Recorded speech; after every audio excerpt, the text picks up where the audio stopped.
Hey guys, it's Sid again from the Sid Chase Group. Hey, if you're not sure, maybe it's your first time here, let me just tell you a little bit about us real quick, right? So I've been in the real estate and alternative field for over 30 years. Actually, my wife and I have. We have a family wealth office here in Myrtle Beach. We do everything from consulting to investing projects. Either you invest with us, or we can help you find an investment, or we can actually, if you find your own investment, you can come to us. We'll help you go through it and make sure you're not missing anything. My wife and I have flipped over 1,200 or more properties in the last 30 years, everything from single family homes up to commercial properties.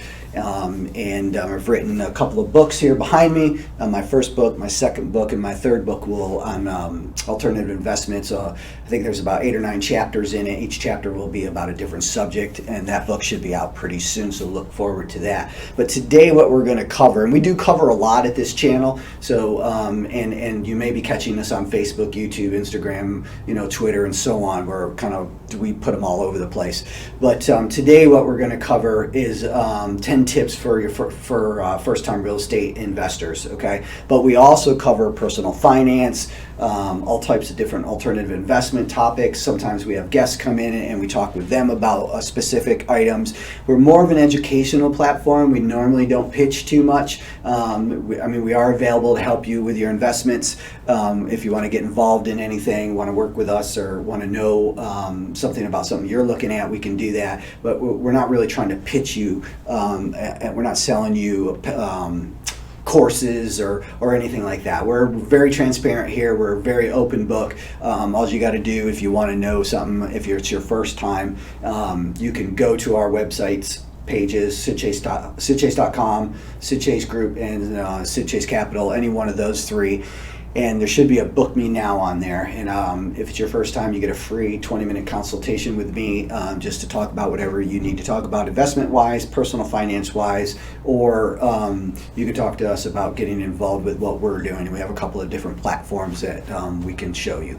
But other than that, the only other thing we sell is our little knick-knack things here. And this folks here, I got to talk about this real quick. This is my dragon, right? And the reason I have this dragon is because I just did a car rally with our Z51 Corvette, and we went from Nashville up to the Dragon Tail in Tennessee. Had a great time, and it was a lot of fun. And one of the other car riders, Nickster, I call her, she gave me that. So anyways, let's get started with our first one. It is get your finances in order. And I do not mean the finances for whatever property you're buying. What I mean is your personal finances, okay? You need to have an emergency fund. You need to have what I call a work fund, so that if you happen to be out of work for 3 to 6 months, there's money in there to cover you, okay? You need to make sure you're living below your means. You need to ensure that you have as little debt as possible, right? And do not run up a credit card for you to go out and buy a house, okay? Do not do that. There's other ways to get it done, all right? Number 2, you want to do your research. What is research? Research is, what type of rental are you looking for? Who do you want to rent to? Where do you want this rental to be?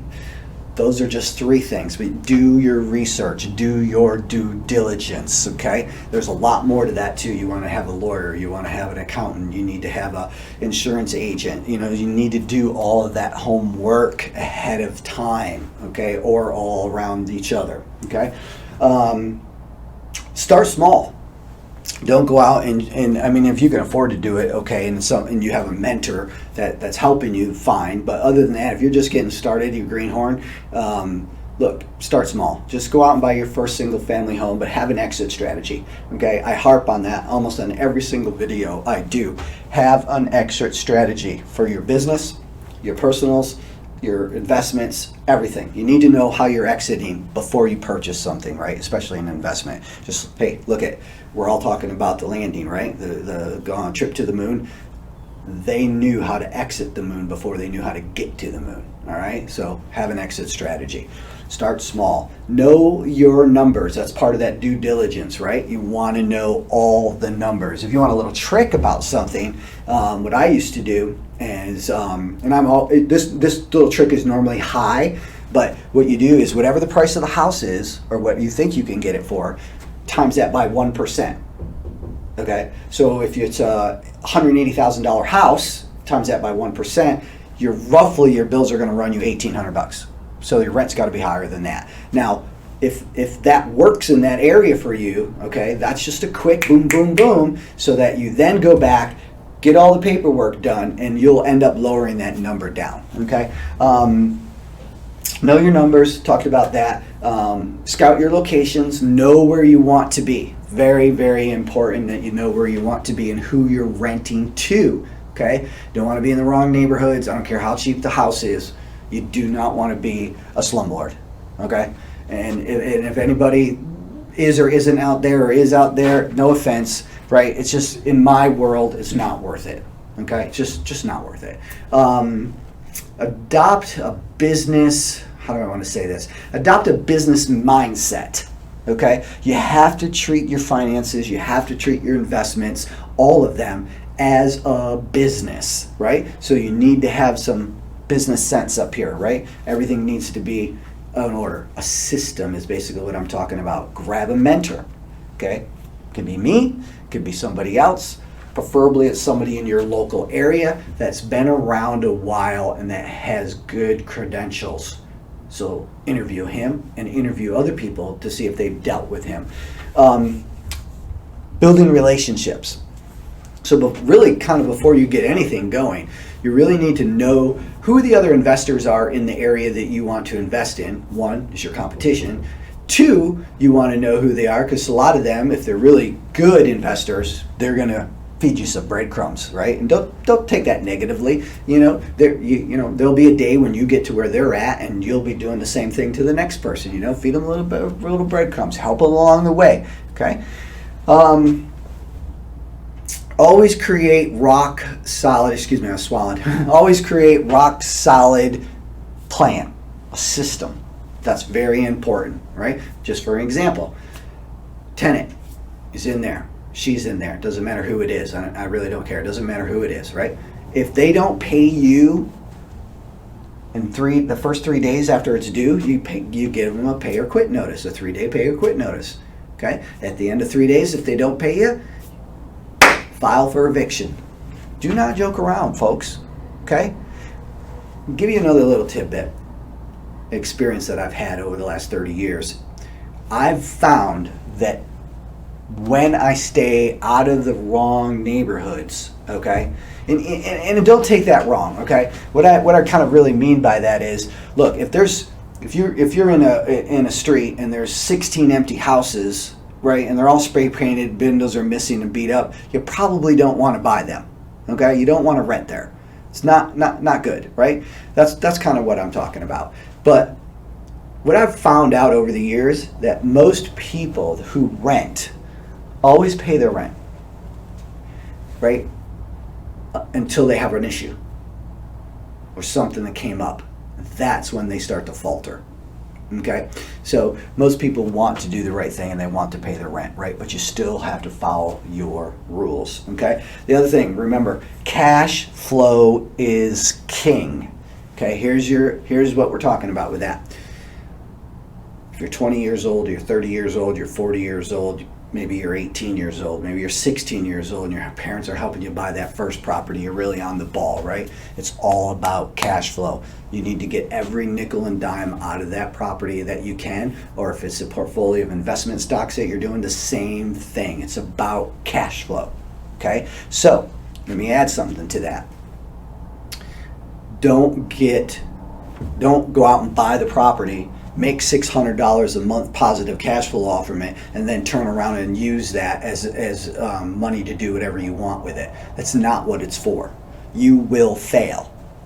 The first time somebody comes along and decides not to pay you, and you have to go through the system, and it takes you 2 to 3 months, and some areas are even longer than that, because look, folks, the tenants that do this, They know the system better than you do, right? I'll tell you a real quick experience I had. My very, very, very first property that I purchased with a 3-unit, and I inherited, we talked about this in another video, but I inherited a nightmare. My first year, I'm going to cut the story short, won't tell you all about it, but my first year I lost over $10,000. I almost lost the property. The only reason I did not lose the property because the people that I bought it from held the mortgage for me. And they felt bad. They knew what I got into, what they got me into, right? So luckily for me, a good friend of mine was also the code enforcer. So he knows me, went to school, I grew up, blah, blah, blah. Or we grew up together, and he calls me up and says, "Hey Sid, you having problems with one of your tenants not paying?" I said, "Yeah, we are, blah, blah, blah." And he says, "Yeah, they just called here and said that you have an apartment full of lead-based paint." You know, lead-based paint hadn't been used at that time in probably 15 or 20 years. And I also gave him the lead-based paint pamphlet that you're supposed to do and have them sign everything, right? So I was covered. I wasn't worried about it, right? The real story behind it was they owed me rent. Okay, so what he did is, hey, he says, "Sid, come on up here. Let me give you 2 books. 1 is the code book. 2 is the New York State landlord book. You need to know what is expected of them, and they need to know what's expected of you. Read that book." I read it twice. It took me about a little over a year, and I got all my 10 grand back. Evicted everybody out. It's a long story, but it ended up being good. I ended up owning that property for, I think it was 15 years. 15 years. So I think that's good. That's good about that. So those are the top 10 things that I can think about. A few experiences that I had, because I just so you guys know, I do not do any single family rentals right now. Personally, I do not. We are at a different level in investing. It's taken us 30 years to get here, and I really like this level. And you can do the same thing. There's no doubt in my mind. Look, guys, I